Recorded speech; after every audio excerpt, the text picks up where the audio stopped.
What's up, YouTube? Welcome back. So I'm finishing. They came in with leaking water pump, leaking radiator seam, no coolant in it, insufficient coolant flow. We basically rebuilt the cooling system, put the car back together, and we had no fan control one from the ECU, the fuse box, to output.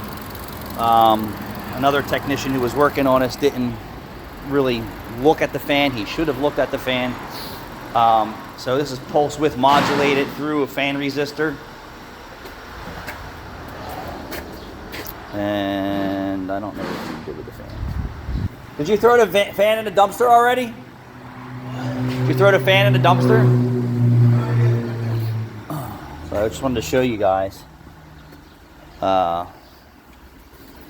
what to look for.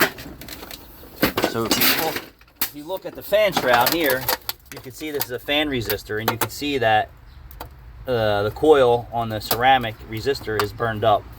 So the pulse width modulation, right, triggers that coil, and then it steps the voltage down so that it's not making the fan spin fast. So that's actually getting hot, and that's why it's on a ceramic, to actually cool down the metal that it's dropping the voltage through.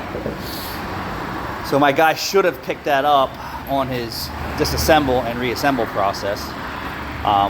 We have high-speed function, of course, because it bypasses that resistor. But if you're working on a Chevy Sonic, then you're working on the cooling system, and you don't have any leaks, go in with your scan tool and try and actuate the 3 fan controls, listen for the relays, check the fuses, and then take a closer look at that fan. These cars are such a headache to work on. Unbelievable. Thanks for watching.